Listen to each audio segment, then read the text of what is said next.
जिला जो है वो बीजेपी के समर्थन में पूरी उतरी हुई है। बीजेपी को नहीं चाहते, मतलब कांग्रेस को अभी वोट देंगे क्योंकि इधर भ्रष्टाचार ज्यादा हुआ है। नरेंद्र मोदी जैसा कोई नहीं कर सकता। सरकार आम आदमी पार्टी की ही बन रही है। नहीं, हमको मोदी जी चाहिए। हम भगवान को वही प्रार्थना करते हैं कि वो भगवान मोदी जी ही आए।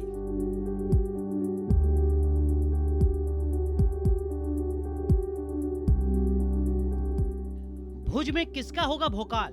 सियासत के बाजार में कौन होगा कंगाल? बीजेपी के गढ़ में क्या चलेगी विरोधियों की चाल, या भगवा फिर से करेगा कमाल? गुजरात के सियासी समर में प्रथम चरण का शोर अब थमने ही वाला है। ऐसे में हर पार्टी गुजरात की सियासत में अपना सिक्का जमाने के लिए जोर लगा रही है, लेकिन जनता के दिल में क्या है, ये जानने के लिए न्यूज नेशन की टीम पहुंच चुकी है गुजरात के कच्छ इलाके में।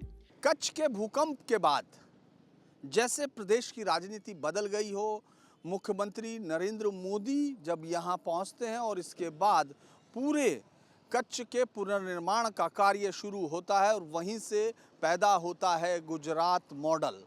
और आज प्रधानमंत्री नरेंद्र मोदी जिस यात्रा पर दिल्ली में पहुंचे थे वो यात्रा यहाँ से शुरू होती है, यानी राजनीतिक यात्रा। और वहीं से कच्छ में बीजेपी ने जैसे हार न मानने का एक सिलसिला शुरू कर दिया था।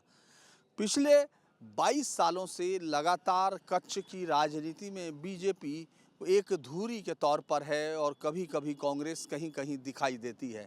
ऐसे में इस बार 27 साल बाद कच्छ की राजनीति किस और घूम रही है, और ऐसे वक्त में जब कांग्रेस ये दावा कर रही हो कि वो इस बार परिवर्तन के लिए है, तो वहीं दूसरी तरफ आम आदमी पार्टी सौराष्ट्र के बाद कच्छ में अपने आप को ताकतवर बता रही हो, तब देखना होगा कि कच्छ की राजनीति में आखिर कौन से मुद्दे हैं। चलिए देखते हैं केम छो गुजरात में कच्छ। पूरे कच्छ की बात करें तो 2017 के सियासी समर में बीजेपी ने विजय पताका फहराई थी, या यूं कहें कि कच्छ इलाका शुरुआत से ही बीजेपी का गढ़ रहा है।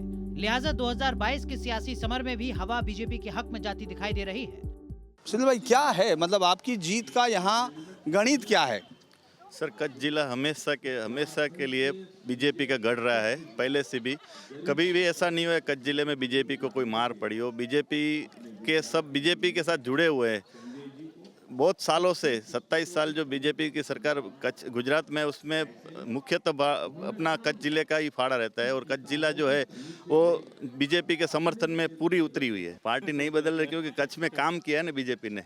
2001 में जब भूकंप आया, भूकंप के बाद दूसरे दिन ही माननीय नरेंद्र मोदी साहब जी तब यहाँ पे आ गए थे और सब उनके हवाले था। उन्होंने इतना यहाँ पे भुज में प्रगति किया, पूरे कच्छ में डेवलप किया सब जगह पे। सरकार इसीलिए नहीं बदलती क्योंकि शहर बदलता जाता है। यही 6 किलोमीटर के भुज को आज मोदी साहब ने 56 किलोमीटर की त्रिज्या में फैलाया हुआ है।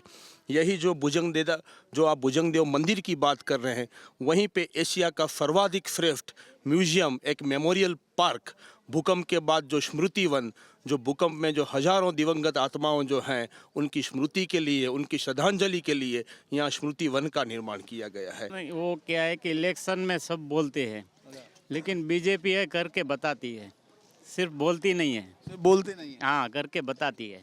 देखो, बिजली फ्री और जो भी फ्री देते हैं ना, आज का हिस्ट्री देख लो पूरा इंडिया का नहीं वर्ल्ड का, जहाँ जहाँ फ्री मिलता है ना वहाँ की पब्लिक और लोकल पब्लिक जो है ना इकोनॉमी पूरी बैठ जाती है। 5 साल 10 साल में पूरी गरीबी आ जाती है। तो अगर जहाँ जहाँ फ्री देंगे ना तो 10 साल के बाद वहाँ की आम जनता जो एकदम कंगाल हो जाएगी, कोई काम करेगा ही नहीं, मुफ्त में सबको खाना होगा।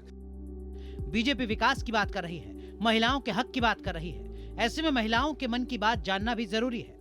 27 साल में तो बहुत बदल गया। आप भी इंटर कॉलेज से पास आउट होके और वहाँ तक पहुँच गए, लेकिन अभी दृष्टिकोण नहीं बदला। सरकार बदलने का मूड नहीं आया लोगों का जब आप जाते हैं मिलते हैं लोगों से? नहीं, बिल्कुल मूड नहीं आया वो। क्या वजह है? हाँ, मैं भी वही सोचूं कि आप वजह जानना ज़रूर चाहेंगे। मैं आपको सिर्फ एक एग्जांपल देती हूँ और वो ये कि एग्जांपल काफ़ी होगा कि हम क्यों मूड चेंज नहीं कर रहे हैं।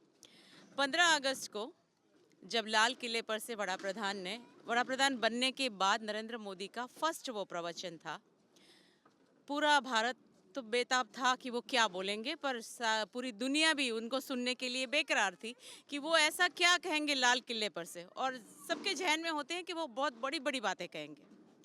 लेकिन मैं आपको याद दिलाऊं कि उन्होंने उस दिन 15 अगस्त को लाल किले पर से उन्होंने सबसे पहले जो बात की वो ये की कि घर घर में शौचालय होना चाहिए। मतलब कि हमारी बहनों की जो तकलीफ है वो सबसे पहले वो समझते हैं, जो आज तक किसी सरकार ने इस पर ध्यान नहीं दिया।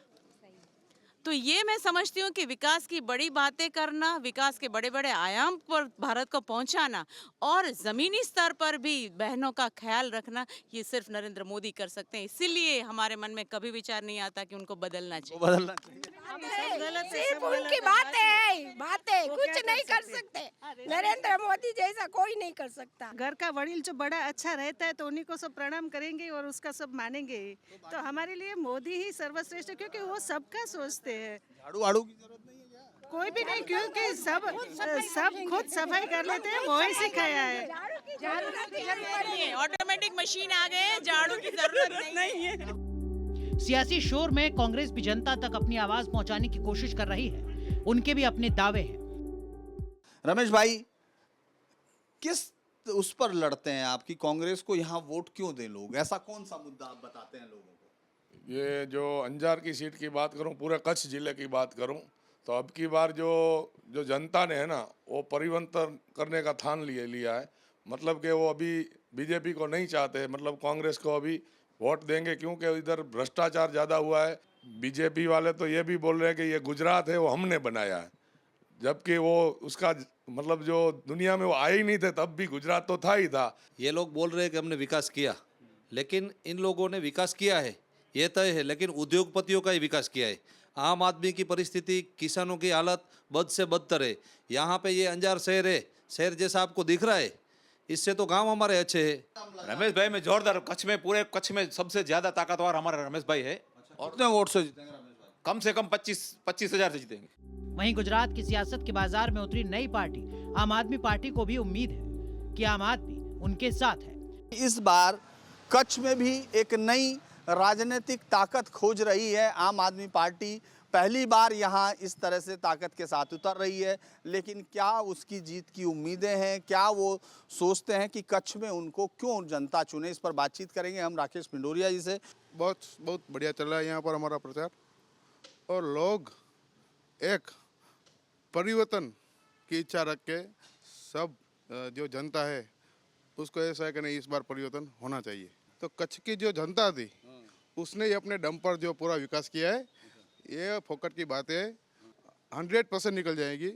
और जो नहीं सोचा नहीं होगा बीजेपी वालों ने, कांग्रेस वालों ने, इतनी हमको सीट मिल जाएगी। सरकार आम आदमी पार्टी की ही बन रही है।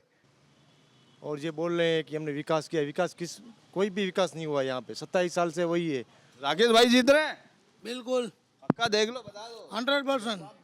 हाँ, कोई बात नहीं, बिल्कुल जीत रहे हैं। कितने हजार वोट से जीत रहे हैं? कम से कम 50,000 की लीड से। हर किसी के अपने दावे हैं, हर पार्टी एक दूसरे पर वार करने को तैयार है, लेकिन किसके वार में धार है, ये फैसला तलवार के बाजार को भी करना है। यहाँ अंजार में है और एक तलवार की शॉप पर है। हालांकि इस बाजार में बहुत सारी तलवारें हैं। उन्होंने यहाँ आपको दिखेगा एक शॉप में हम हैं यहाँ, और इस तरह की शॉप्स आप लाइन से देख सकते हैं। लगभग 35-40 शॉप्स तो इसी में है, लेकिन अंजार तलवार के लिए बहुत फेमस है। गोपाल जी, ये बताइए, अंजार का ये तलवार इतनी फेमस? यहाँ का लोहा सबसे अच्छा होता है, इसलिए यहाँ की तलवारें, सूड़ी, चप्पू, कातर, ये सब यहाँ से के बहुत फेमस है पुरानों से, सालों से। तो आपको लगता है कि जो ये मॉडल है, गुजरात मॉडल कहा जाता है मोदी का, वो यहाँ कम से कम यहाँ चलता दिखता है? हाँ, यहाँ चलता दिखता है। तो सरकार ने कोई मदद भी की है यहाँ के लोगों को? धरती कम के टाइम में बहुत मदद की। मदद की? हाँ, धरती कम के वक्त। वीडियो जर्नलिस्ट मुकेश के साथ धीरेन्द्र पुंडीर, न्यूज नेशन, अंजार।